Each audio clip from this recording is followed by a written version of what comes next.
समय हम मसीही भाई बहनों के लिए बहुत ज़रूरी है, प्रतिदिन के जीवन में बहुत ज़रूरी है। और बिना जीवन की रोटी के जीवन में हम आगे बढ़ नहीं पाते हैं या जी नहीं पाते हैं। हमारे लिए यीशु मसीह और यीशु मसीह के जो वचन हैं वो हमारे लिए बहुत ही महत्वपूर्ण है और उससे हमें भरने की आवश्यकता है, उसको ग्रहण करने की आवश्यकता है, उसको समझने की ज़रूरत है, उससे प्रेरणा लेना है, वो हमसे बातचीत करे, हमें उसकी आवाज़ को सुनना है। और बाइबल बताती है, यीशु मसीह ने कहा, मेरी भेड़ें मेरा शब्द को पहचानती हैं, मेरी शब्दों को सुनती हैं। तो सच में इस क्षमता को हमें अपने अंदर विकसित करना है ना। और निश्चय इसके लिए हमें क्या दिया गया है?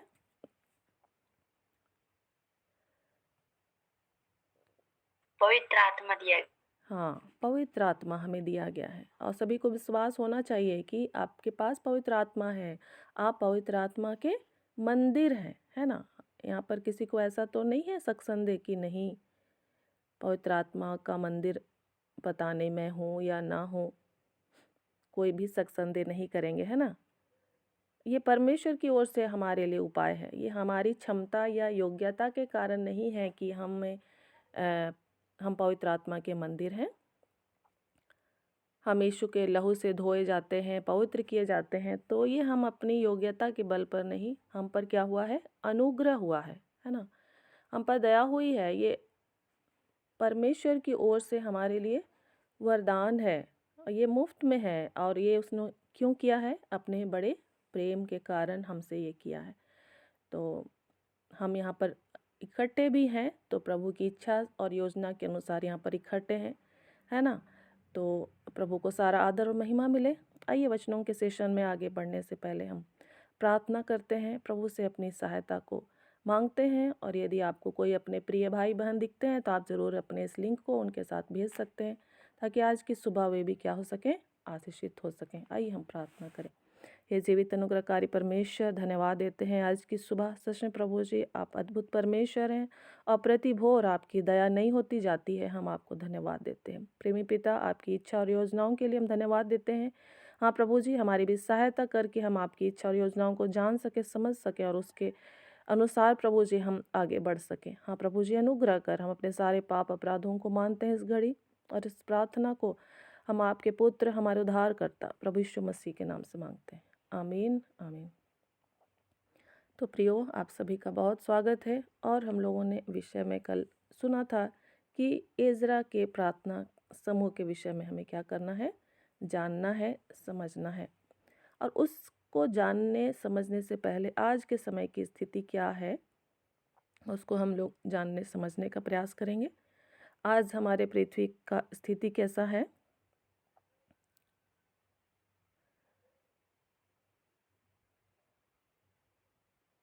लोग जो हैं समस्या में पड़े हुए हैं, है ना।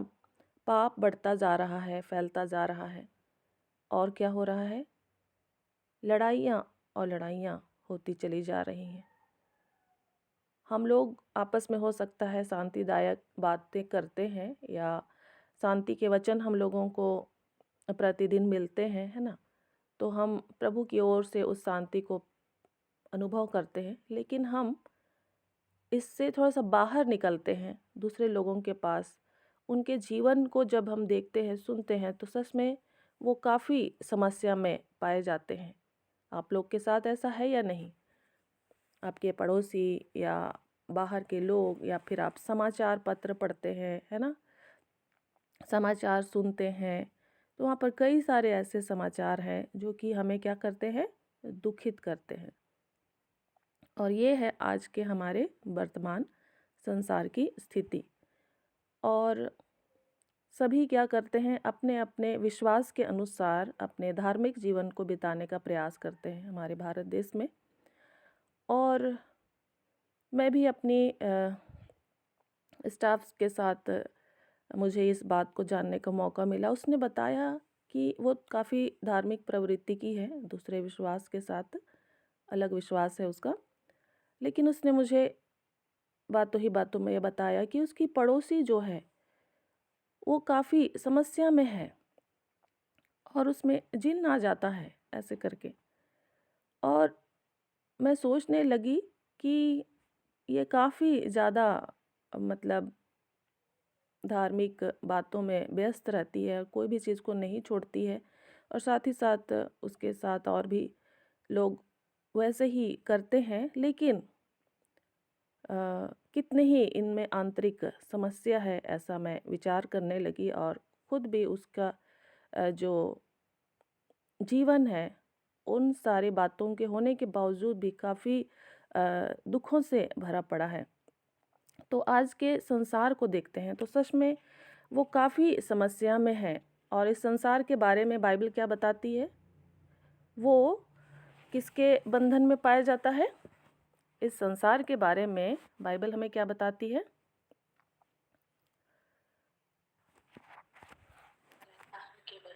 शैतान के वश में पड़ा हुआ है ना?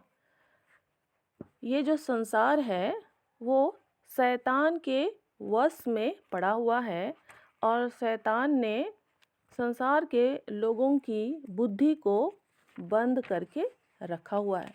तो ये है संसार का कंडीशन। और हम लोग सोचते हैं या जब हम जान जाते हैं कि नहीं, ये तो परमेश्वर ही इसका सृष्टि करता है ना? लेकिन हमें इस बात को भी समझना है कि इस संसार की बुद्धि को किसने बंद कर रखा है? शैतान ने बंद कर रखा है ना? तो दूसरा कुरिन्थियों 4 का 4 में जब हम पढ़ते हैं, दूसरा कुरिन्थियों 4 का 4 यहाँ लिखा हुआ है, और उन अविश्वासियों के लिए जिनकी बुद्धि इस संसार के ईश्वर ने अंधी कर दी है, ताकि मसीह जो परमेश्वर का प्रतिरूप है उसके तेजोमय सुसमाचार का प्रकाश उन पर ना चमके। तो एक उद्देश्य के साथ उनकी बुद्धि क्या कर दी गई है? अंधी कर दी गई है, बंद कर दी गई है। ठीक है, तो ये है संसार की स्थिति। हमको पहले समझना पड़ेगा और हम सभी जानते भी हैं, लेकिन फिर भी।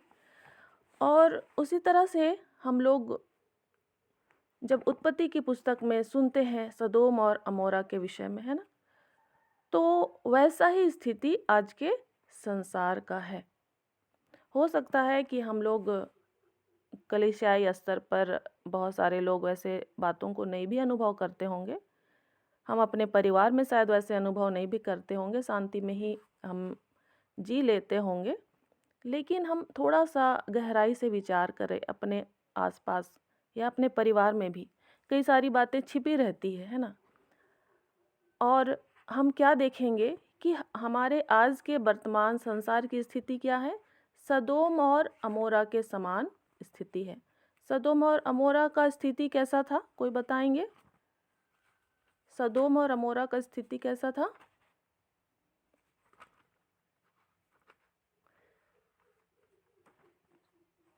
बढ़ चुका था, बुराई बहुत बढ़ चुकी थी। हाँ, और भी कोई बताएँगे कैसे-कैसे पाप हुआ करते थे?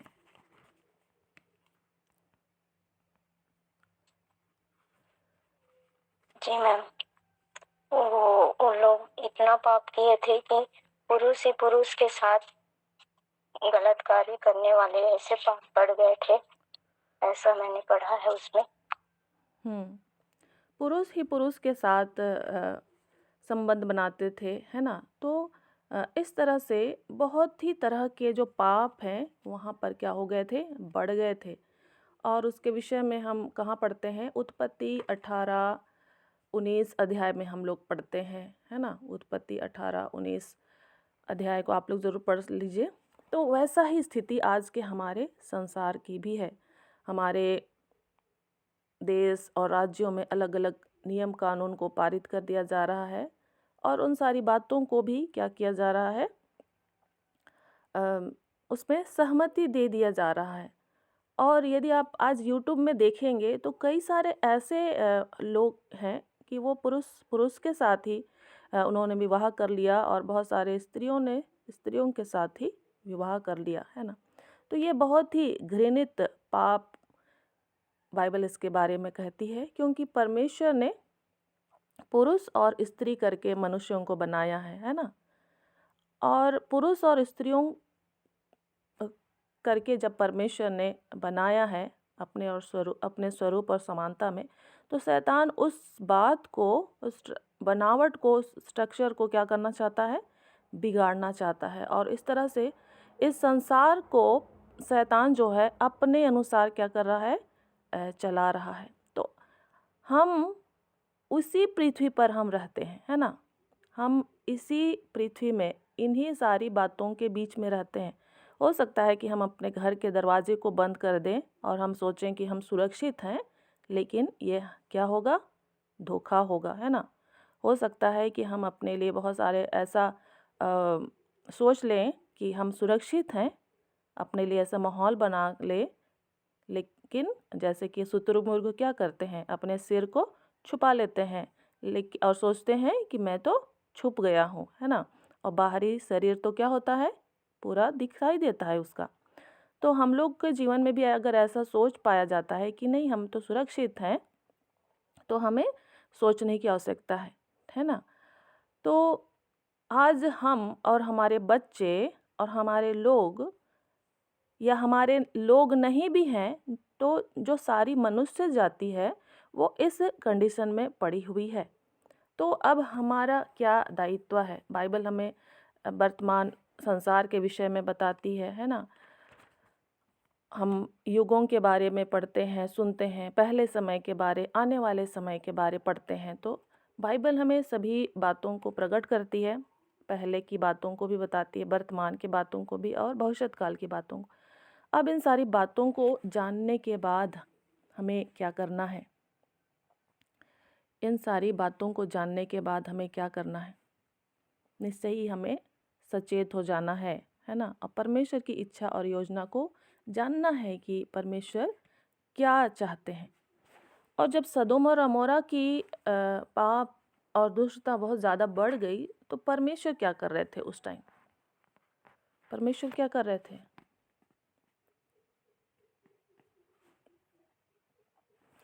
हम लोग देखेंगे उत्पत्ति 18 उसका 20-21 में। उत्पत्ति 18 उसका 20 और 21 में क्या लिखा हुआ है? परमेश्वर क्या कर रहे थे? फिर यहोवा ने कहा, सदोम और अमोरा की चिल्लाहट बढ़ गई है और उनका पाप बहुत भारी हो गया है, इसलिए मैं उतर कर देखूंगा कि उसकी जैसी चिल्लाहट मेरे कान तक पहुंची है। उन्होंने ठीक वैसा ही किया है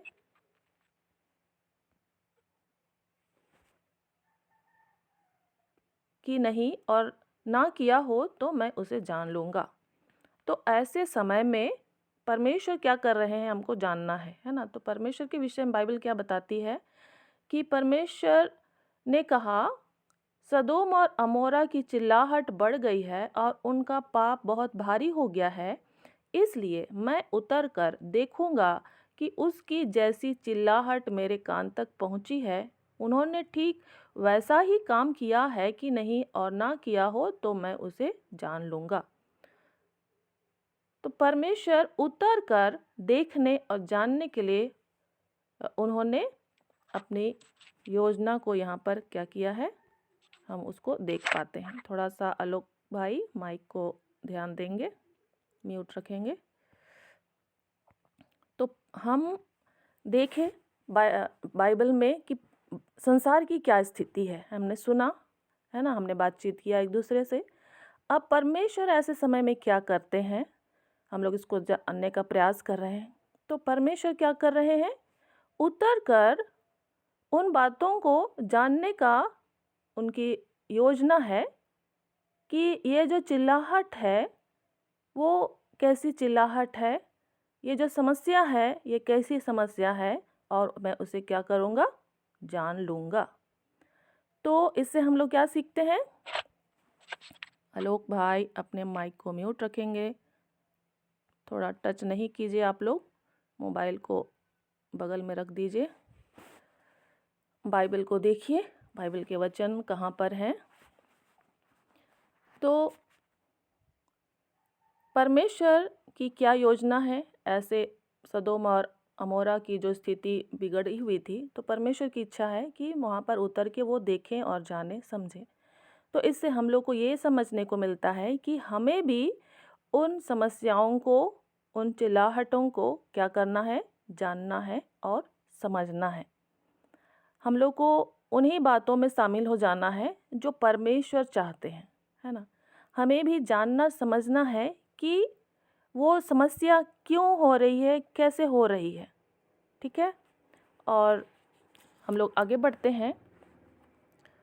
परमेश्वर, उसके बाद क्या होता है, परमेश्वर और आदम के बीच में बातचीत होती है। परमेश्वर किसके साथ फिर बातचीत करने लगते हैं, अब्राहम के साथ बातचीत करने लगते हैं, है ना। नीचे पूरे अध्याय तक हम लोग देखते हैं अब्राहम के साथ क्या हो रही है, बातचीत हो रही है। तो इस बातचीत को हम क्या बोलते हैं, बाइबल में क्या हमें बताया जाता है, ये क्या है, प्रार्थना है।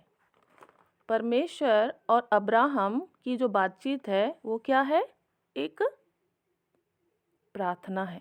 क्या हम लोग इसे कह सकते हैं प्रार्थना?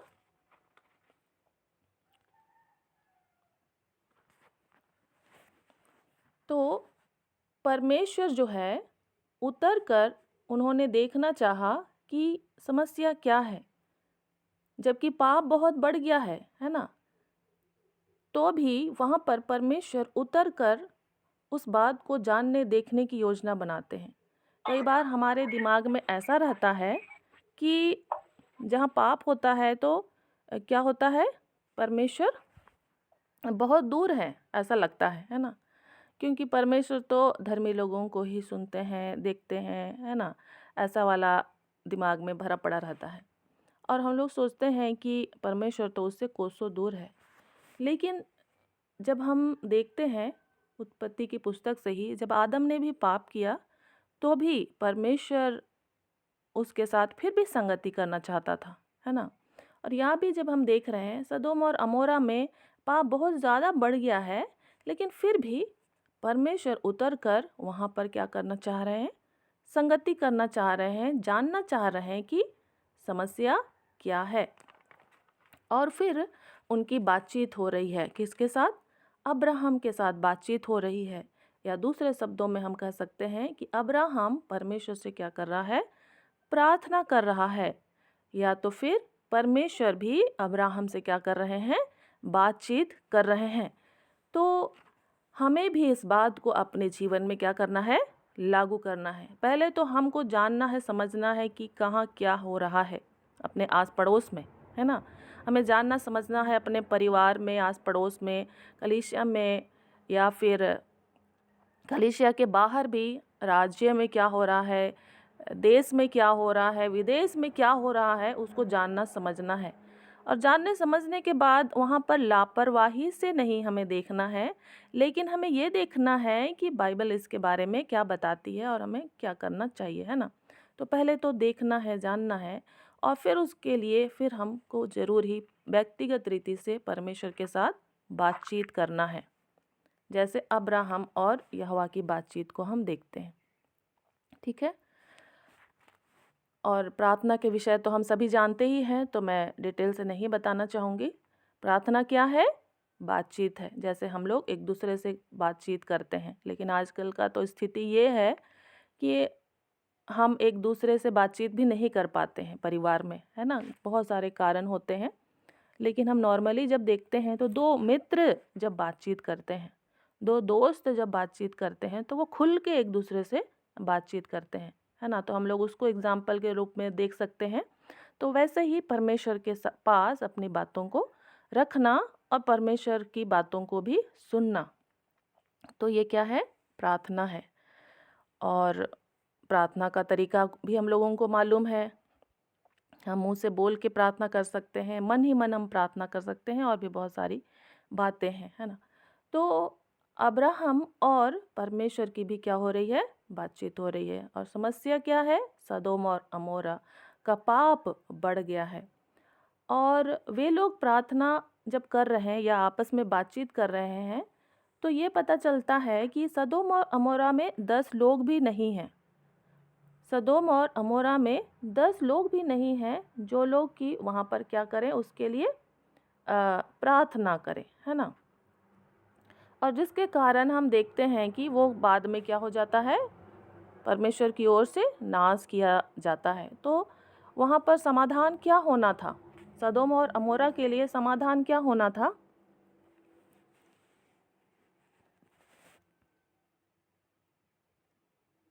सदोम और अमोरा के लिए क्या समाधान होना था?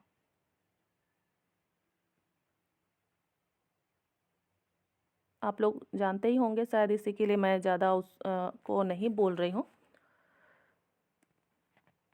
वहाँ पर 10 लोगों की आवश्यकता थी, है ना? उत्पत्ति 18 का 32 में हम पढ़ते हैं, परमेश्वर कहते हैं मैं 10 के कारण भी उसका नाश ना करूँगा। लेकिन वहाँ पर 10 भी नहीं मिलते हैं और वो देश क्या हो जाता है, नाश कर दिया जाता है।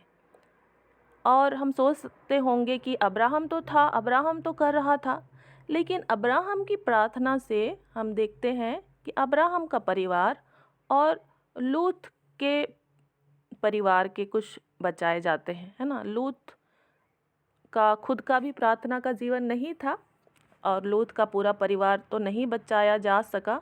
उनकी अपनी अपनी समस्याओं को भी हम लोग जानते हैं।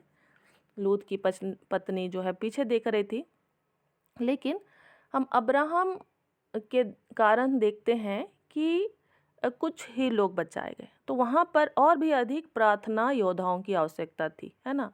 क्या आप लोग सहमत हैं? क्या ठीक हमें ऐसा जान पड़ता है? सदोम और अमोरा में कम से कम 10 प्रार्थना योद्धाओं की आवश्यकता थी और अधिक से अधिक होने की भी ज़रूरत थी, है ना? सदोम और अमोरा में कम से कम 10 लोगों की आवश्यकता थी और अधिक से अधिक तो बहुत ही अधिक होना चाहिए था। लेकिन उसकी कमी घटी के कारण सदोम और अमोरा नाश कर दिया गया। तो समाधान क्या था? अब्राहम को और क्या करने की आवश्यकता थी, है ना? तो निश्चय ही उसे और भी अधिक प्रार्थना योद्धाओं को तैयार करने की आवश्यकता थी। तो खैर फिर भी प्रभु ने उन्हें विश्वासियों का पिता ठहराया है, हम उनको लिए धन्यवाद दें, है ना? जितना हो पड़ा अब्राहम ने अपने जीवन से किया और आज हमें भी अगुवाई को लेना है परमेश्वर की ओर से कि हमें जो क्षमता बेहतर से बेहतर जितना हो सके हम लोग करें अपने जीवन में, है ना? और अब हम लोग कैसे और लोगों को हम तैयार करें, है ना? तो हम लोग देखते हैं उसके लिए एज़रा के जीवन को, है ना? एज़रा आगे कई सालों बाद एज़रा के जीवन को हम देखते हैं, एज़रा की पुस्तक को पढ़ते हैं, हम वहाँ आते हैं और एज़रा कहाँ था? गुलामी में था और गुलामी देश से जब वो अपने देश में आया तो वहाँ पर काफ़ी समस्या में पड़ा हुआ था। और एज़रा ने क्या किया सबसे पहले? उसने मूसा की व्यवस्था को पढ़ने के लिए अपना मन लगाया, ठीक है? तो अब लोग आएंगे एज़रा 7 उसका 6 पद। एज़रा 7 उसका 6 पद। एज़रा 7 6 पद यहाँ लिखा हुआ है, यही एज़रा मूसा की व्यवस्था के विषय जिसे इज़राइल के परमेश्वर यहोवा ने दी थी निपुण शास्त्री था। उसके परमेश्वर यहोवा की कृपा दृष्टि जो उस पर रही, इसके कारण राजा ने उसका मुंह मांगा वर दे दिया।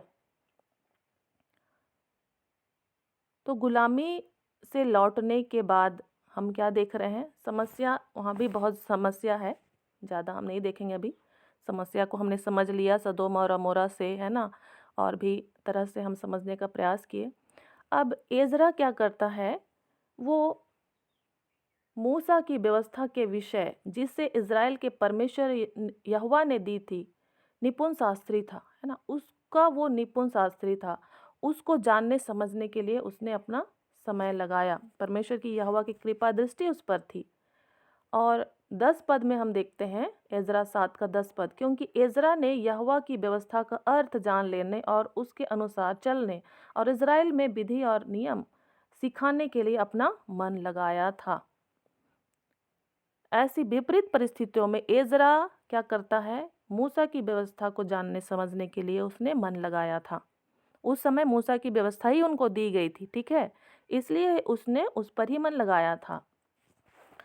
और आज हमारे पास मूसा की व्यवस्था भी है और हमारे पास यीशु मसीह की व्यवस्था भी है, तो हमको दोनों ही बात को समझने के लिए अब मन लगाना है, ठीक है? केवल हम मूसा की व्यवस्था पर ही लगे रहेंगे तो हमें एक और बलिदान करने वाले की आवश्यकता होगी, है ना? क्योंकि मूसा की व्यवस्था अ, इस तरह से ही बना हुआ था कि उसके लिए एक बलि करने मतलब बलि चढ़ाने के लिए एक पवित्र वस्तु की उन्हें आवश्यकता थी। लेकिन हम देखते हैं कि वो यीशु मसीह के द्वारा अब क्या हो चुकी है? पूरी हो चुकी है। लेकिन फिर भी अब हमको दोनों ही बातों को जानने समझने के लिए मन लगाना है। तो एज़रा ने उस टाइम उनके पास जो अवेलेबल था, मूसा की व्यवस्था को उसने जानने समझने के लिए मन लगाया और केवल खुद ही नहीं जाना वरन इज़राइल के जो लोग थे, है ना? उनको सिखाने के लिए भी अपना मन लगाया। एक तो खुद उसने जाना और दूसरा उसने लोगों को सिखाने के लिए अपना मन लगाया। तो ये दोनों बात उसके जीवन में हम देखते हैं। और अब्राहम के जीवन में हम देखते हैं कि वो व्यक्तिगत रीति से यहोवा के सम्मुख खड़ा होता था, है ना? और उसके लिए प्रभु को धन्यवाद, है ना? प्रभु ने उसके जीवन को जैसा भी था उसने इस बात में उसे आगे बढ़ाया। लेकिन हम धीरे-धीरे आगे देखते हैं तो लोगों की संख्या क्या हो जाती है? अब्राहम के वंशजों की संख्या बढ़ती चली जाती है ना? और यहाँ देखते हैं कि एज़रा ने दूसरों को सिखाने के लिए भी अपना मन लगाया। क्या ये हम लोग अपने जीवन में लागू कर सकते हैं? क्या आज हमको लागू करना चाहिए इस बात को? दूसरों को सिखाने के लिए हम लोग को मन लगाना चाहिए? ज़रूर मन लगाना चाहिए, है ना? हमें महान आदेश दिया गया है ना? आज्ञा दिया गया है। अपने पड़ोसी से अपने समान प्रेम करना मीन्स कि हम खुद भी सीख रहे हैं और दूसरों को भी सिखाने के लिए हम क्या कर रहे हैं? मेहनत कर रहे हैं।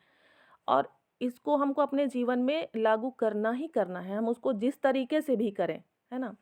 मैं अपने पहले समय के लोगों के बारे में ये सोचती हूँ, जो दादा-दादी, नाना-नानी हुआ करते थे, वो परिवार में है जो बच्चों को कहानी सुनाया करते थे और वो बहुत अच्छा परंपरा कहेंगे या अच्छा कॉन्सेप्ट था, जो कि आजकल नहीं होता है, कम हो गया है। तो वो अपने पहले की अनुभव को बच्चों को क्या करते थे कहानी के माध्यम से या जैसा भी, वो बहुत अच्छे कहानीकार होते थे और बहुत अच्छे घटनाओं को बताने वाले होते थे। तो वो क्या था? सिखाने का तरीका था, है ना?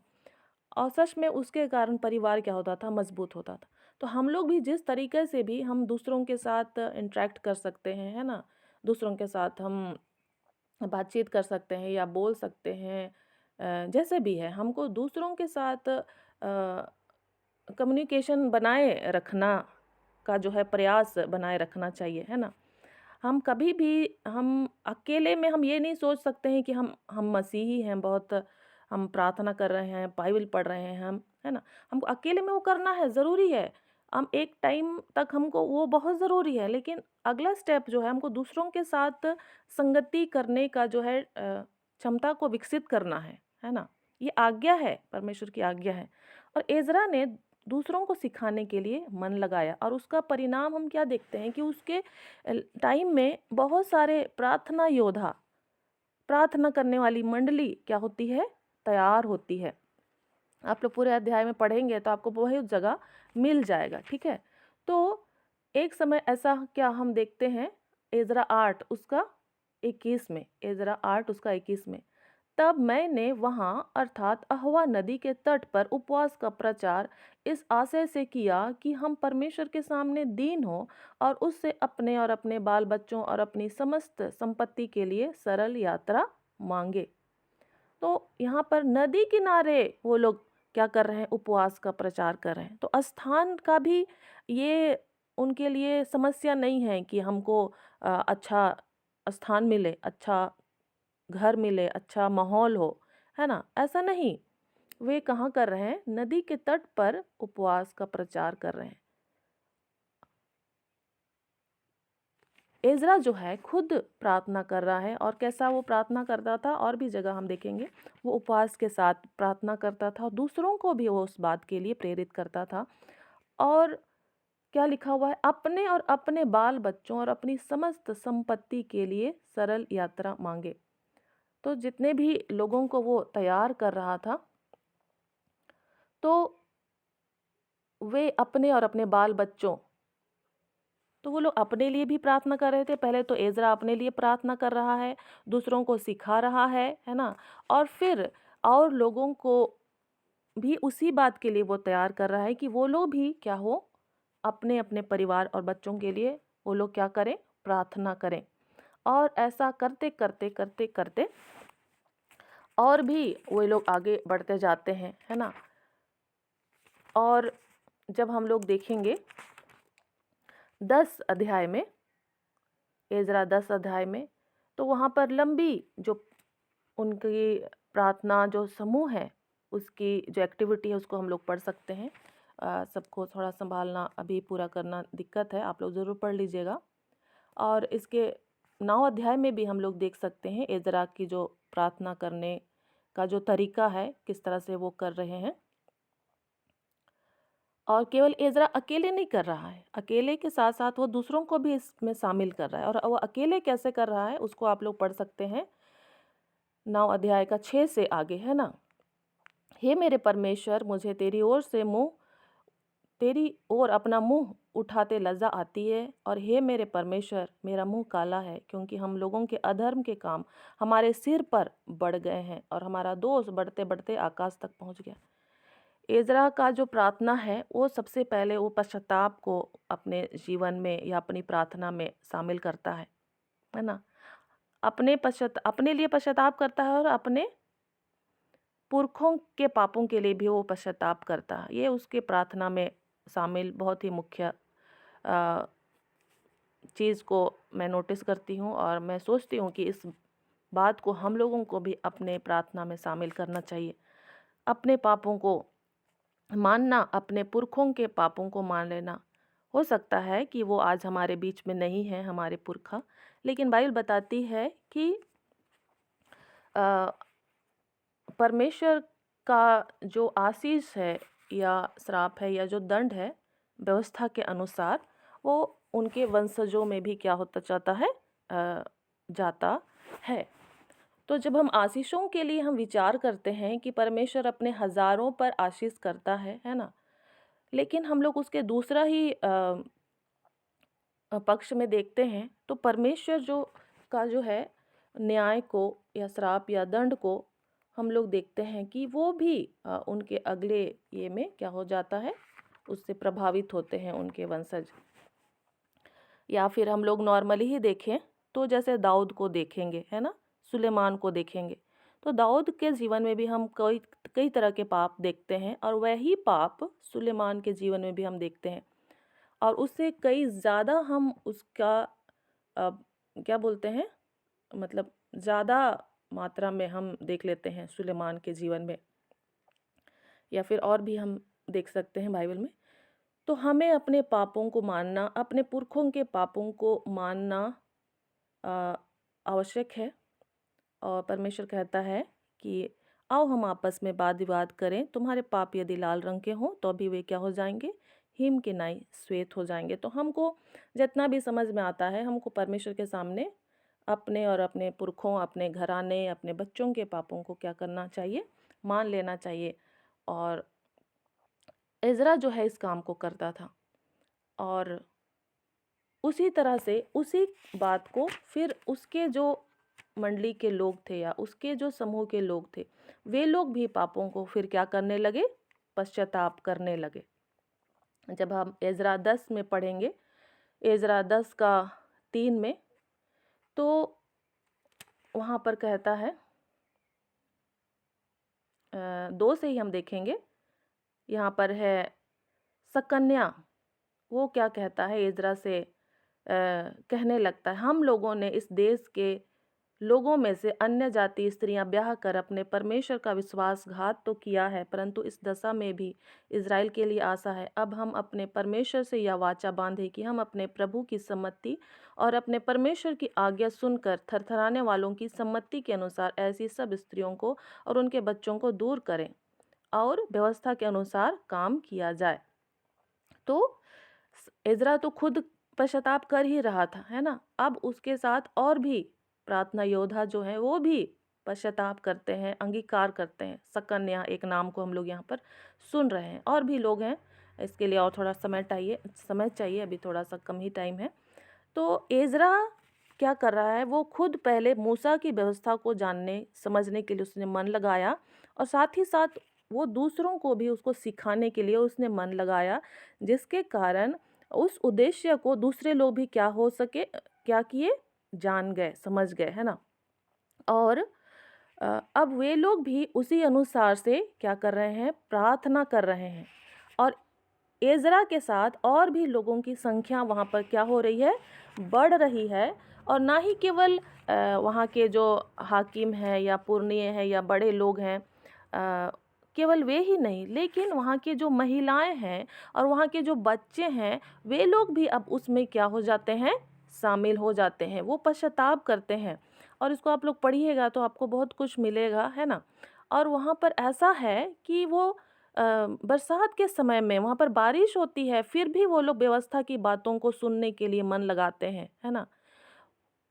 उनके लिए बहुत ज़रूरी हो गया था मूसा की व्यवस्था को जानना। और जब मूसा की व्यवस्था को वे सभी जान रहे थे, तभी उनको अपना पाप दिख रहा था कि हाँ, ये पाप है। पाप दिखने के बाद क्या करना था, पश्चाताप करना था। और पश्चाताप के बाद परमेश्वर की क्षमा को महसूस करना था या जानना था।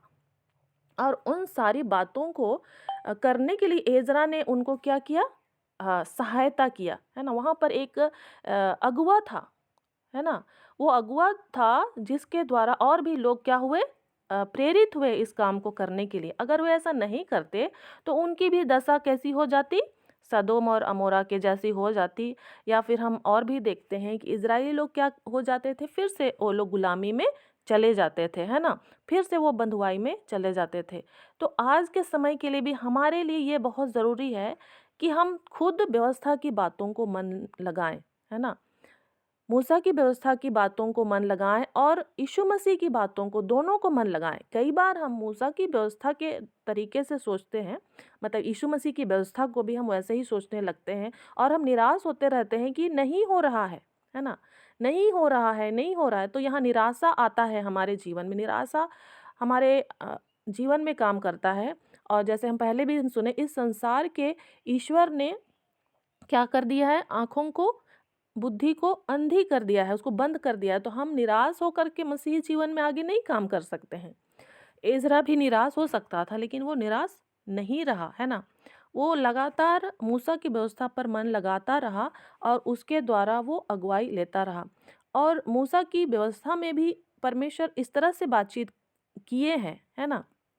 जैसे हम लोग नए नियम में पढ़ते हैं, तो हम लोग क्या देखते हैं कि हमें बहुत दया, शांति, प्रेम, है ना, अनुग्रह ऐसे मिलेगा। कई बार हम लोग वो भी नहीं देख पाते हैं, लेकिन कई बार ऐसा होता है कि हम लोग नए नियम में बहुत समय लगता है कि हाँ, बहुत प्रेम और दया हमारे लिए उंडेला जा रहा है। और मूसा की व्यवस्था में तो बहुत ही कठोरता का वर्णन किया गया है। लेकिन आप विचार कीजिए कि एज़रा जो है मूसा की व्यवस्था को ही पढ़ रहा था, और वो कैसे प्रेरित हो रहा था, है ना। जब मूसा की व्यवस्था इतनी ही कठोर है, तो एज़रा कैसे उसको पढ़ करके प्रेरित हो रहा था। तो हमको और भी ध्यान से पढ़ने की आवश्यकता है ये मूसा की व्यवस्था को। वो भी हमारे लिए प्रेरणादायी है ना। वो भी पवित्र है और हमारे लिए भली ही है। अगर हम देखें व्यवस्था विवरण 4 का 5 से 6, व्यवस्था विवरण 4, 5 से 6 में क्या लिखा हुआ है, सुनो, मैंने तो अपने परमेश्वर यहोवा की आज्ञा के अनुसार तुम्हें विधि और नियम सिखाए हैं कि जिस देश के अधिकारी होने जाते हो उसमें तुम उनके अनुसार चलो। इसलिए तुम उनको धारण करना और मानना, क्योंकि और देशों के लोगों के सामने तुम्हारी बुद्धि और समझ इसी से प्रकट होगी। अर्थात वे इन सब विधियों को सुनकर कहेंगे कि निश्चय यह बड़ी जाति बुद्धिमान और समझदार है। ऐसी बातें लिखी हुई है मूसा की व्यवस्था की पुस्तकों में, है ना। तोराह जो 5 ठो पुस्तक है, तो उसको ही एजरा पढ़ता था। तो केवल मूसा में कठोर बात ही नहीं लिखा हुआ है कि आँख के बदले आँख, और जो भी है खून के बदले खून, है ना। केवल वही बात नहीं लिखा हुआ है, वहाँ भी बहुत सारी ऐसी प्रतिज्ञाएं लिखी हुई हैं, ऐसी योजना है परमेश्वर की ओर से जिससे हम प्रेरणा पा सकते हैं, जैसे कि एजरा ने प्रेरणा को पाया, है ना। तो हमको जो है सबसे पहले तो निराश होना ही नहीं है। निराश हम होते हैं, ठीक है, आप 1 सेकंड के लिए होएँ, 5 मिनट, 10 मिनट, आधा घंटा ठीक है, लेकिन आपको जल्द से जल्द उस निराशा को कवर करना है ना? उसको हटाना है अपने जीवन से। अगर उसको आप नहीं हटाएँगे तो फिर आप काम नहीं कर पाएँगे। आप दूसरों को सिखा नहीं पाएँगे, दूसरों के साथ अ, कन्वर्सेशन नहीं कर पाएँगे, दूसरों के साथ संगति नहीं कर पाएँगे, बातचीत नहीं कर पाएँगे, उनके साथ इंटरैक्ट नहीं कर पाएँगे, है ना? तो निराशा को हमको अपने जीवन में जगह देना ही नहीं है। निराशा किसकी ओर से आता है? शैतान की ओर से आता है। हमको शैतान की ओर से आने वाली हर एक वस्तुओं को खारिज करना है, उसको हटा देना है। उसको हटाने का एक ही माध्यम है कि हमको व्यवस्था पर मन लगाना है और व्यवस्था में ऐसी बातों को खोजना है जहाँ पर परमेश्वर हमें प्रेरित करने के लिए हमें हमसे बातचीत करना चाहते हैं, है ना? बाइबल में हमें ऐसी बातों को खोजना और पढ़ना है जहाँ पर कि परमेश्वर हमको प्रेरित करने वाली बातों को बोलना चाहते हैं, है ना? जैसे कि अभी मैंने ही सदोम और अमोरा के विषय में बताया, या मैं ही सोच रही थी इस बात को जब प्रभु ने मेरे मन में डाला, तो फिर मैंने यही विचार किया कि अच्छा, तो परमेश्वर क्या कर रहे थे ऐसे समय में, है ना? परमेश्वर की क्या योजना थी? और सच में परमेश्वर ने मुझे उन पदस्थलों को दिखाया जहाँ पर हम लोग थोड़ी देर पढ़े कि परमेश्वर उतर कर जानना चाहा। और उसी तरह के और भी पदस्थलों को हम देखते हैं कि पाप बढ़ गया, लेकिन परमेश्वर उतर कर फिर भी परमेश्वर ने संगति बनाए रखने का प्रयास जारी रखा है। तो उस बात से मुझे क्या मिली? प्रेरणा मिली, है ना? मुझे अगुवाई मिली। तो बाइबल को हमको ऐसे पढ़ना है कि उससे हमको समाधान मिलना चाहिए, है ना? ये हमारे लिए क्या है? जीवन देने वाली पुस्तक है। तो हमको जीवन को खोजना है ना? जो हमको आशा दे, है ना? वैसी वाली बातों या वचनों को हमको खोज में लगना है। और निश्चय ही पवित्र आत्मा इसमें हमारी सहायता करते हैं। पवित्र आत्मा इसमें हमारी क्या करते हैं? सहायता करते हैं। और मैं भी सोच रही थी कि प्रभु मैं क्या बोलूँ, कैसे बोलूँ? प्रभु कुछ-कुछ बातों को मेरे मन में डाल रहे थे और मैं उन बातों को सोचती चली जा रही थी, कई बार लिखती भी चली जा रही थी, लेकिन वो सारी बातें कवर करना अभी कठिन नहीं है। लेकिन प्रभु हमारी सहायता करे, है ना? तो व्यवस्था की बातें, मूसा की व्यवस्था केवल कठोर नहीं है, लेकिन वो भी हमें प्रेरणा देने के लिए लिखी गई है। और एज़रा ने वहाँ से प्रेरणा को पाया, उसको अपने जीवन में लागू किया। केवल एज़रा ही नहीं, और भी लोग हैं, है ना? नहम्याह के विषय हम जानते हैं। और वो लोग कहीं ट्रेनिंग करने नहीं गए थे, ठीक है? कई बार हम लोग सोचते हैं ना मसीही जीवन में हमको जाना चाहिए कहीं पर, ज़रूरी जाना चाहिए, मैं भी जाती हूँ, नहीं जाती हूँ ऐसा नहीं है। लेकिन जाने और आने से ही नहीं होगा, उसके बाद हमको उन घर में अपना समय देना ही होगा व्यवस्था की बातों को, बाइबल की बातों को जानने और समझने के लिए। उसको क्या करना पड़ेगा? हम उसको चबा सकें, है ना? उसका जुगाली कर सकें, उस तो हमको करना ही करना है। तो एज़रा और नहम्याह और भी लोग हैं, उन्होंने जो उनके पास अवेलेबल था, उसके साथ उन्होंने समय बिताया, है ना? जो उनके पास अवेलेबल था, मैं फिर से कहूँगी उस समय उनके पास कोई कलीसिया नहीं थी, कोई उनके पास पास्टर नहीं था, है ना? वैसा नहीं था जैसा आज में हम लोग को कितना सारा कलीसिया मिल जाएगा, कितने सारे पास्टर मिल जाएँगे, अगुवे मिल जाएँगे, है ना?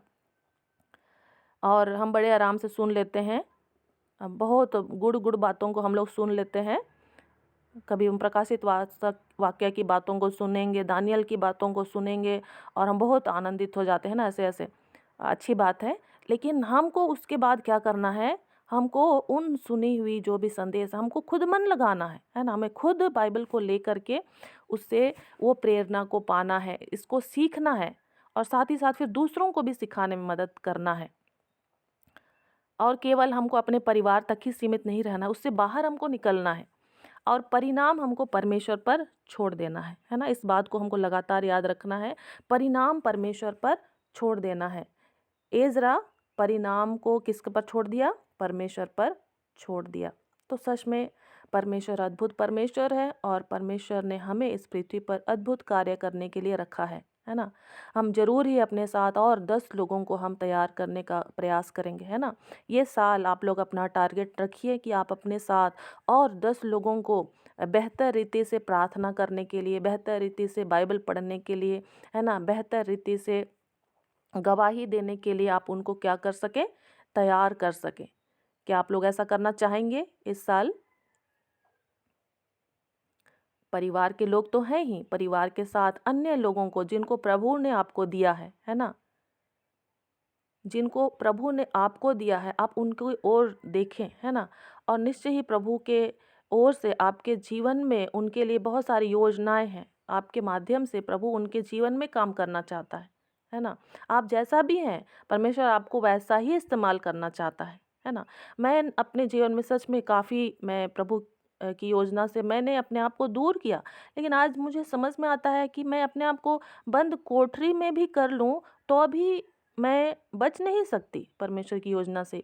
या फिर मैं अपने आप को कितना भी निराशा के गड्ढे में ले जाऊं, या तो फिर मैं अपने बारे में बहुत बुरा सोचूं, या अपने परिवार के बारे में बुरा सोचूं, या कुछ भी, फिर भी परमेश्वर की योजना नहीं बदलती है। इसको मुझे समझ में आया, परमेश्वर की योजना नहीं बदलती। परमेश्वर ने जो मेरे लिए सोचा है, परमेश्वर ने जो आपके लिए सोचा है, परमेश्वर उस काम को करेंगे आपके द्वारा, है ना। तो हम लोग विश्वास में बने रहेंगे और लगातार हम लोग वचनों से सीखते रहेंगे, ठीक है। और थोड़ा ही समय रहा आज, मैं क्षमा भी चाहूँगी। और भी समय हम लोग सीखेंगे कि एजरा ने कौन कौन से स्टेप्स को किस किस तरह से किया है ना। पहली बात हम लोग जो सीखे हैं उसको हम लोग अभी तो याद रखेंगे कि व्यवस्था को सीखने के लिए मन लगाना, उसमें निपुण हो गया था वो, है ना। हम लोगों को भी निपुण हो जाना है व्यवस्था की बातों को जानने समझने के लिए। मतलब इसको कंठस्थ केवल कर लेना है ऐसा नहीं। उससे आपको, वो आपसे बातचीत करे, है ना। आप दूसरों को आशा दे सकें, है ना। आप खुद को भी आशा दे सकें, ठीक है। पहले वो चीज़ में हमें आगे होना है और फिर धीरे धीरे हर एक स्टेप्स को आगे फॉलो करते जाना है। आइए हम लोग इस समय अपनी आँखों को बंद करें, है ना। हम अपनी आँखों को बंद करें, हम अपने जीवन में विचार करें, और हमको प्रभु ने जिन लोगों को दिया है ना, उनके लिए भी हम विचार करें और प्रभु के निकट आएँ। आइए हम प्रार्थना करें। और प्रभु ने कहा है कि यदि मेरे लोग जो मेरे कहलाते हैं, यदि वो मेरे दर्शन के खोजी होकर अपनी बुरी चालों से फिरें और मुझे पुकारे, तो मैं उनके प्रार्थना को सुन करके उनके देश को ज्यों का त्यों कर दूंगा। आमीन। ये परमेश्वर की प्रतिज्ञा है। आइए हम लोग प्रार्थना करें। हे जीवित अनुग्रहकारी परमेश्वर, हम आपको बहुत धन्यवाद देते हैं कि आपने आज के समय में प्रभु जी इस पृथ्वी पर हमें रखा है। हाँ प्रभु जी, हम इस योग्य नहीं, लेकिन सच में ये आपकी इच्छा और योजना है। हम आपको बहुत धन्यवाद देते हैं। हाँ प्रभु जी, अनुग्रह करके हम आपके वचनों में से और भी अधिक जान सके, समझ सके, और आपके साथ हम प्रभु जी अपना समय को बिता सकें। और आज के समय के लिए जो आवश्यकता है प्रभु जी, बहुत से प्रार्थना योद्धाओं को तैयार करना। हाँ प्रभु जी, होने दे, हम बहुत से प्रार्थना योद्धाओं को तैयार करने वाले होने पाएँ। हम खुद प्रभु जी गहराई से प्रार्थना करने में अपना समय बिता सकें। हाँ प्रभु जी, आज संसार सच में बहुत तरह की समस्याओं में पड़ा हुआ है प्रभु जी। और निश्चय ही ऐसे सताव के समय में प्रभु जी, ऐसे पीड़ा के समय में बहुत से प्रार्थना योद्धाओं की आवश्यकता है। हाँ प्रभु जी, होने दे प्रभु जी, हमारे साथ और भी 10 लोग तैयार हो सकें। हाँ प्रभु जी, हमारे गाँव में, शहरों में, हमारी कलीसियाओं में प्रभु जी, हमारे परिवार में बहुत से प्रार्थना योद्धा तैयार हो सके प्रभु जी। प्रार्थना करने वाली आत्मा को आप उंडेले प्रभु जी। आपने कहा है आत्मा आप ही तुम्हें आहें भर भर कर प्रार्थना करना सिखाएगा। हाँ प्रभु जी, उस वचन के अनुसार हम मांग लेते हैं प्रभु जी, और बहुत से लोग प्रभु जी प्रार्थना करने के लिए तैयार हो सकें। हाँ प्रभु जी, जो अन्य कामों में फंसे रहते हैं, उलझे रहते हैं, हाँ प्रभु जी, हम उनके निकट इस प्रस्ताव को लेकर जाएं। हाँ प्रभु जी, और वो सहज प्रभु जी इसको एक्सेप्ट कर सकें। हाँ प्रभु जी, ऐसे हम अनुग्रह को मांग लेते हैं। हाँ प्रभु जी, अनुग्रह का प्रभु जी, हम अपने पापों को पश्चाताप करते हैं कि बहुत सा समय हमने व्यर्थ गंवाया प्रभु जी। आप जैसा चाहते थे हमने वैसा नहीं किया है, हमने अपनी इच्छानुसार जीवन बिताया है। हाँ प्रभु जी, इन समयों को जो आपने हमें दिया है प्रभु जी, हम आपकी इच्छानुसार बिता सकें। हाँ प्रभु, जिसमें आप हमारी सहायता करें। हाँ प्रभु जी, इस साल जो हम 2026 बिताते हैं प्रभु जी, आप हमारी सहायता करें कि और भी गंभीर प्रार्थना योद्धाओं को तैयार करने में आप हमारी सहायता और मदद करें। हाँ प्रभु जी, अनुग्रह कर, अनुग्रह कर। सारा आदर महिमा आपको देते हैं और इस प्रार्थना को हम आपके पुत्र, हमारे उद्धारकर्ता प्रभु यीशु मसीह के नाम से मांगते हैं। आमीन, आमीन। आमीन। धन्यवाद सिस्टर जी। और सच में परमेश्वर के अद्भुत जीवित वचनों के लिए धन्यवाद हो परमेश्वर पिता का। आपका भी धन्यवाद करती हूँ मैं। सच में हम आज के वचनों के द्वारा मैं विश्वास करती हूँ कि हम सब आशीषित हुए हैं और एजरा के समान हम भी अपने जीवन में एक उद्देश्य को हम रखने पाएंगे परमेश्वर के अनुग्रह से। हम अपने अपने पापों को मानकर, व्यवस्था की बातों को मानकर हम जीवन में आगे बढ़ने पाएंगे, ऐसा विश्वास मैं करती हूँ। इस समय तो बहुत हो चला है, यदि कोई वचन के अनुसार गवाही देना चाहते हैं या कम शब्दों में, तो स्वागत है आप लोग का।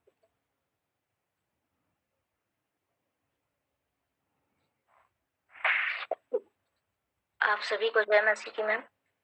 मेरी गवाही यही है कि कल जब मैम मुझे प्रार्थना विषय दे रही थी तो मुझे यही आया कि हम देखते हैं न्यूज़ में भी और अभी लड़ाई बहुत चल रहा है और मसीह लोगों को भी सताया जा रहा है। तो इसी विषय में प्रार्थना करें। कम से कम हम जब इकट्ठा होते हैं, हफ्ते में एक ही दिन तो होते हैं, तो इन विषयों को लेकर कम से कम प्रार्थना कर पाए, ऐसा करके मेरे मन में था। और मैं घर में तो करती हूँ, पर ग्रुप में अब उन दीदी लोगों के साथ करते थे, हर रोज होता था, पर नहीं जुड़ पाती हूँ, उन लोगों के साथ नहीं जुड़ती हूँ। तो इसमें जुड़ते हैं तो हम करते हैं, पर उसमें भी मेरे को शनिवार को चले जाना पड़ जाता है स्कूल जल्दी से। तो मैं धन्यवाद करती हूँ कि कल मैं कर पाई, कुछ भी प्रार्थना की, पर इस विषय को ज्यादा गंभीर तौर से हमें प्रार्थना करना चाहिए, क्योंकि सताव भी है और बहुत लड़ाइयाँ हो रही हैं देश में। तो आप सभी को रिक्वेस्ट देती हूँ कि हर अपनी व्यक्तिगत प्रार्थना में भी रखें, बस यही कहूँगी।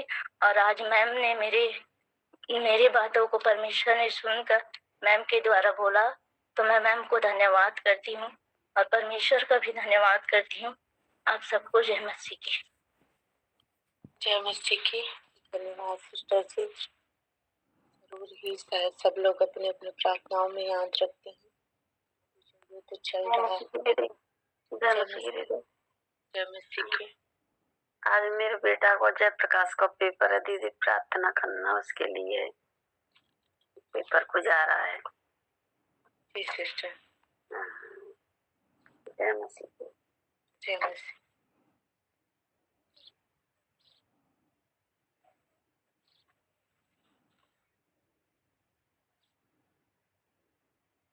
आइए तो हम प्रार्थना करेंगे सभी लोगों के लिए जो भी समस्या में है।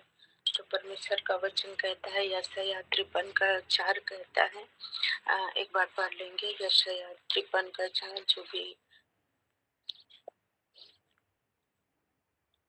यशायाह 53 का 4, निश्चय उसने हमारे रोगों को सह लिया और हमारे ही दुखों को उठा लिया, तो भी हमने उसे परमेश्वर का मारा कुटा और दुर्दशा में पड़ा हुआ समझा।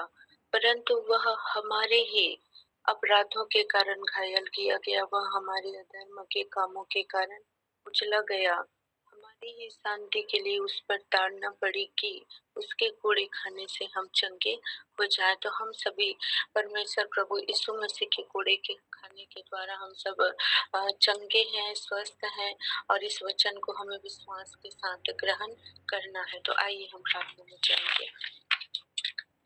प्रेमी पिता परमेश्वर, प्रभु जी यीशु मसीह के नाम से पिता मैं धन्यवाद करती हूँ। पिता परमेश्वर प्यारे प्रभु जी, आज के इस सुंदर दिन के लिए, सुंदर सुबह के लिए, पिता सुंदर संगति के लिए, पिता परमेश्वर, और इजरा के पुस्तक के लिए धन्यवाद करती हूँ प्रभु जी। सिस्टर के द्वारा, पिता अपनी दासी के द्वारा, पिता परमेश्वर हम सबों से बात करने के लिए, पिता परमेश्वर, और इसराइलियों के बंधुआई से लौटने के बाद उनके जीवन को हम इजरा के पुस्तक में सीख पाते हैं। पिता परमेश्वर इजरा के द्वारा, पिता परमेश्वर, जब इजरा ने मूसा की व्यवस्था को मानकर, पढ़कर, पिता परमेश्वर उनके अनुसार कार्य को करता है प्यारे प्रभु जी, तो हम एक बदलाव को देख पाते हैं इसराइली लोगों के जीवन में।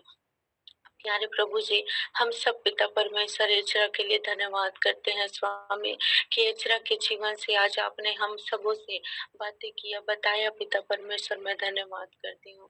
और इज्रा के समान ही पिता परमेश्वर हम सब पिता उस कार्य को पिता पूरा कर सके जिसके लिए आपने हमें नियुक्त किया है, जिसके लिए आपने हमें बुलाया है पिता परमेश्वर।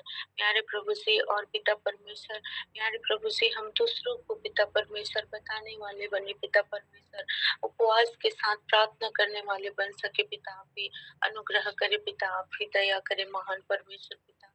और आज के इस पिता परमेश्वर आपके प्रिय बेटा बेटियों के लिए धन्यवाद करती हूँ कि जीवित वचनों को हम सब सुनने पाए पिता परमेश्वर। और प्रार्थना करती हूँ पिता परमेश्वर इस समय जय प्रकाश के पेपर के लिए प्यारे प्रभु जी, जो आज उनका पेपर है, एग्जाम है, पिता परमेश्वर सहायता करे पिता। एग्जाम स्कूल जाने में पिता परमेश्वर, आने में पिता परमेश्वर सुरक्षा को प्रदान करे और उस जगह में बैठकर पिता पेपर दिलाने प्रभु जी लिखने में पिता सहायता मदद करे। प्यारे प्रभु जी धन्यवाद करती हूँ एक बार फिर से पिता। हम अपने देश को पिता परमेश्वर आपके हाथों में दे देती हूँ प्यारे प्रभु जी। भारत देश में जितने भी राज्य पाए जाते हैं पिता, एक एक राज्यों को पिता परमेश्वर नाम में नाम पिता आपके हाथों में देती हूँ प्यारे प्रभु जी। और भारत के राजनीतिक संवैधानिक हर एक नियम को पिता परमेश्वर, संविधान को पिता परमेश्वर प्यारे प्रभु जी, लोग जो है पिता सच्चाई से मानने वाले बन सके प्यारे प्रभु जी। मैं धन्यवाद करती हूँ पिता, आपसे प्रार्थना करती हूँ प्यारे प्रभु जी। भारत देश के आशीषों के लिए प्रार्थना करती हूँ और यहाँ पर उपस्थित हम तमाम भाई बहनों को एक बार फिर से पिता परमेश्वर आपके हाथों में देती हूँ प्यारे प्रभु जी। आपके सुरक्षा के लिए धन्यवाद करती हूँ पिता परमेश्वर कि आपने बीते हुए समय से लेकर अब तक आपने हम सबों को सुरक्षित रखा है, हमारे घर परिवार को सुरक्षित रखा है पिता। हमारे कार्यों को पिता परमेश्वर आने जाने में पिता परमेश्वर आप हमारी रक्षा करते हैं पिता परमेश्वर। आप अपने स्वर्गदूतों को पिता परमेश्वर से हमारे ओर चारों ओर पिता नियुक्त करते हैं पिता, हमारे चारों ओर डेरे डाले रहते हैं पिता। मैं आपका धन्यवाद करती हूँ, धन्यवाद करती हूँ पिता परमेश्वर कि आप पिता परमेश्वर हमारे संग रहते हैं, साथ रहते हैं पिता परमेश्वर। प्यारे प्रभु जी हर एक खतरों से पिता परमेश्वर, हर एक समस्याओं से पिता परमेश्वर, बीमारी से पिता परमेश्वर, हर एक दुर्घटना से पिता परमेश्वर, आप हम सबों को बचाकर पिता सुरक्षित रखा है और आगे भी पिता परमेश्वर हम सब पिता आपके पंखों तले पिता परमेश्वर सुरक्षित पाए जाए पिता। हम प्रार्थना करते हैं हमारे प्रिय लोग पिता, हमारे बाल बच्चे पिता परमेश्वर, हमारे घर परिवार पिता, हमारे आस पड़ोस भी पिता परमेश्वर आप में सुरक्षित पाए जाए पिता परमेश्वर। मैं धन्यवाद करती हूँ, प्रार्थना करती हूँ प्रभु यीशु मसीह, आप हमारे बुद्धि हैं, ज्ञान और बुद्धि के स्रोता है पिता परमेश्वर। होने दीजिए कि हम सबों को ही आप अपने ज्ञान से, बुद्धि से, समझ से, सामर्थ्य से पिता परिपूर्ण करे पिता परमेश्वर, ताकि हम आपके वचनों को और भी पिता परमेश्वर अधिकारी के साथ अपने हृदय में बसा सके पिता। और वचन के अनुसार पिता परमेश्वर हम सब अपने जीवनों को चला सके पिता परमेश्वर। प्रार्थना करती हूँ पिता परमेश्वर। और प्यारे प्रभु जी आज के जिन भाई बहनों ने पिता आराधना किए हैं पिता परमेश्वर, पवित्र आत्मा आज के वचन बताए हुए सिस्टर के लिए धन्यवाद करते हैं प्यारे प्रभु जी। और भी पिता परमेश्वर बहुत आयत के साथ, शक्ति सामर्थ्य के साथ पिता परमेश्वर आप उन्हें और भी बहुत आयत के साथ इस्तेमाल करें पिता परमेश्वर। उनका बोलना, बताया जाना पिता परमेश्वर प्यारे प्रभु जी, उनका आवाज पिता परमेश्वर प्यारे प्रभु जी, वो सामर्थ्य होने पाए पिता, वो अभिषेक होने पाए पिता परमेश्वर कि हम प्रभु यीशु मसीह आपको फील करने पाए, महसूस करने पाए पिता परमेश्वर। आपके वचन के अनुसार पिता परमेश्वर हर एक का जीवन होने पाए। अनुग्रह करे, दया करे। और इस विनती को पिता परमेश्वर प्रभु यीशु मसीह के नाम में मांगती हूँ, आमीन आमीन। हम प्रार्थना में जाएंगे, प्रभु की प्रार्थना में जाएंगे। हे हमारे पिता, आप जो स्वर्ग में है, आपका नाम पवित्र माना जाए। आपकी इच्छा जैसे स्वर्ग में पूरी होती वैसे ही पृथ्वी पर पूरी हो। हमारे दिन भर की रोटी आज हमें दे। जिस प्रकार से पिता हमने अपने अपराधियों को क्षमा किया, आप भी हमारे अपराधों को क्षमा करें और हमें परीक्षा में ना ला, परंतु हर एक बुराई से बचा, क्योंकि राज्य, पराक्रम और महिमा सदा आप ही के हैं। आमीन आमीन।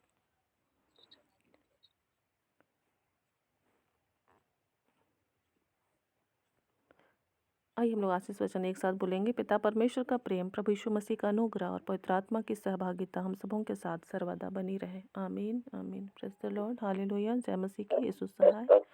Good morning.